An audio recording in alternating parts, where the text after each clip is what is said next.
బాగా గుర్తుంది వాక్యం.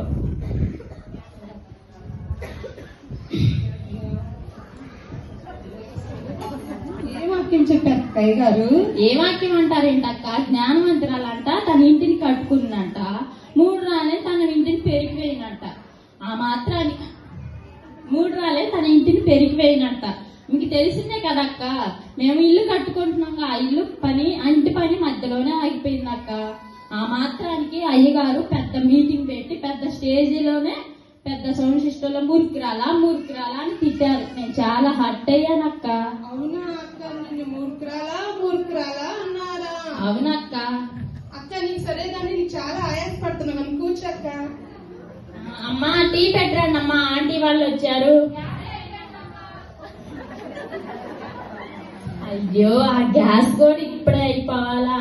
అక్క టీలు కాఫీలు ఏం వద్దులే కదక్క, ఇంట్లో అలా కూర్చోటం కంటే అలా చల్లగా నీ బయటకు వెళ్దామక్క. అని ఏం చల్లగాలికి వెళ్తాం అక్క? ఆ చల్లగాలికి బయటికి వెళ్తుంటే కాళ్ళు చేతులు పట్టుకుపోయి కింద పడుతున్నారంట. గానీ మన పక్క వీధిలో ఉన్న నీళ్ళు మా అక్క వాళ్ళ ఇంటికి వెళ్దాం పదండి అక్క.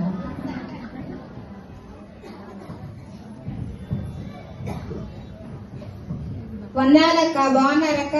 వందనాలక్క, బాగున్నాను. మీరు కూడా బాగున్నారా? బాగున్నామక్క. ఎక్కడికో బయలుదేరినట్టున్నారు? అవునక్క, పక్క వీధిలో ఉన్న చర్చికి వెళ్తున్నానక్క. అదేంటక్క, మన చర్చి ఉండగా మీరు పక్క వీధిలో ఉన్న చర్చికి వెళ్ళడం ఏంటి? అదేనక్క, మొన్న పాస్టర్ గారు వివేకం లేని సుందరసి పండు ముక్కున ఉన్న బంగారు కమ్మెమంటదని వాక్యం చెప్పారు కదా. అంటే నేను వివేకం లేని దానిననే కదా వాక్యం చెప్పారు. అవునా అక్క, నేను వివేకం లేని స్త్రీ అన్నారా? అవునక్క, అందుకనే నేను పక్క వీధిలో ఉన్న చర్చికి వెళ్తున్నానక్క. మీరు కూడా వస్తారా? వస్తామక్క. సరే అక్క, వెళ్దాం రండి.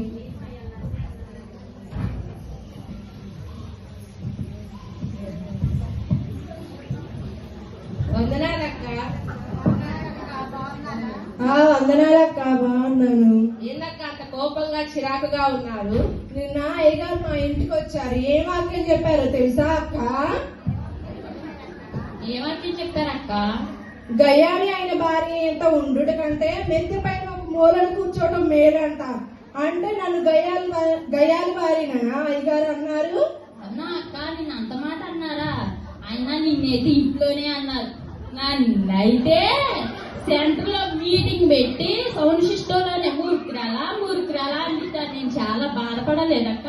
అవునా అక్క? అయినా కానీ అక్క, అదేంటక్క అయ్యగారేంటక్క ఆ మీటింగ్ అని ఈ మీటింగ్ అని మన దగ్గర డబ్బులు తీసుకొని మనల్ని తిడుతున్నారు ఆ మీటింగుల్లో. నిజమేనా అక్క? నన్నైతేనక్క, నేను ధనవంతురాలను కదా, నేను పరలోక రాజ్యంలో చేరనన్నారక్క. అంటక్క అత్తగారిని పువ్వుల్లో కాయల్లో పెట్టుకొని చూడట్లేదు అంటున్నారు అక్క అయ్యగారు. నన్నైతే వివేకం లేని స్త్రీ అని తిట్టారక్క. అందుకని మేము పక్క వీధిలో ఉన్న చర్చికి వెళ్తున్నామక్క. మీరు కూడా వస్తారా? సరే పదండి అక్క, మేము కూడా వస్తాం. సరే అక్క, వెళ్దాం. వందనాలక్క, బాగున్నారా? బాగున్నారా? వందనాలమ్మా, మీరు బాగున్నారా? ఎక్కడికి వెళ్తున్నారు అందరూ? మేము పక్క వీధిలో ఉన్న చర్చికి వెళ్తున్నామక్క. అయ్యో అదేంటమ్మా, మన చర్చి ఉంది కదా, మరి పక్క వీధిలో ఉన్న చర్చికి ఎందుకు?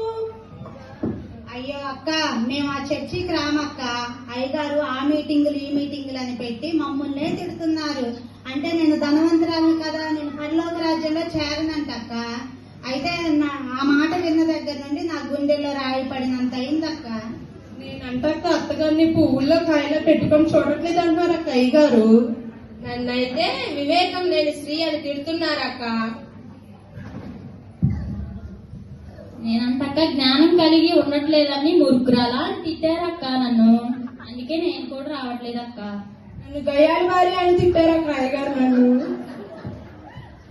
అయ్యో, అందుకే మేము పక్క వీధిలో చర్చికి వెళ్తున్నాం అక్క.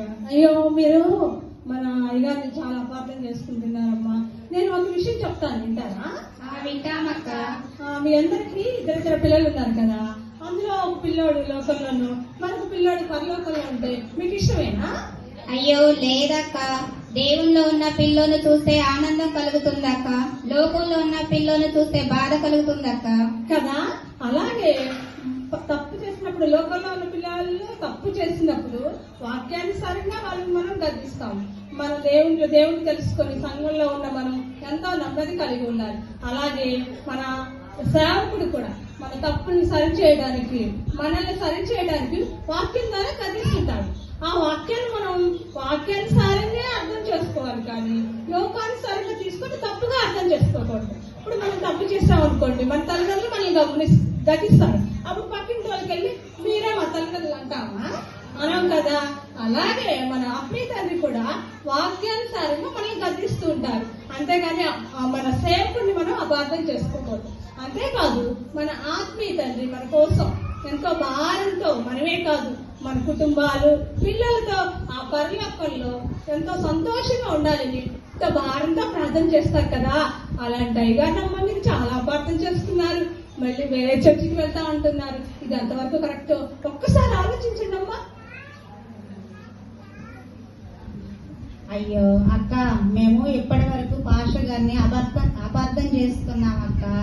నేనైతే ఇప్పటి వరకు ఇహలోక సంబంధమైన ధనం కోసమే ప్రయాసపడ్డాను కనుక ఇప్పటి నుండి అయితే పరలోక సంబంధమైన ధనం కోసం ప్రయాసపడతానక్క. నేను కూడా అక్క ఇక నుంచి రూత్ వల్ల అత్తగారిని హత్తుకొని ఉంటానక్క. నేను కూడా పాస్టర్ గారిని అపార్థం చేసుకున్నానక్క. ఇక నుంచి వివేకము కలిగిన స్త్రీవలే జీవిస్తానక్క. నేను పాస్టర్ గారిని అపార్థం చేసుకున్నానక్క. నన్ను గయ్యారు భార్య అని తిట్టారు. ఇక నుంచి మంచి భార్యగా ఉంటానక్క. నేను కూడా అక్క జ్ఞానం కలిగి నా కుటుంబాన్ని నేను కట్టుకుంటానక్క. ఇప్పటికైనా మన తప్పులు తెలుసుకున్నాం కాబట్టి మనందరం దేవుని సన్నిధికి వెళ్లి పశ్చాత్తాపడి ప్రార్థన చేసుకొని అయ్యగారి దగ్గరికి వెళ్లి క్షమాపణ అడుగుదాం పదండి. చాలా సంతోషం అమ్మా, చాలా సంతోషం. మీ తప్పు మీరు తెలుసుకున్నారు. అయ్యగారి దగ్గరికి వెళ్ళే ముందు చిన్న ప్రార్థన చేసుకొని మనం వెళ్దాం. కళ్ళు మూసుకొని ప్రార్థన చేసుకున్నాం. పరిశుద్ధుడు తండ్రి, నీ పరిశుద్ధ పాదములకు వందనాలు ప్రభువా. ఇంతవరకు నీ కృపను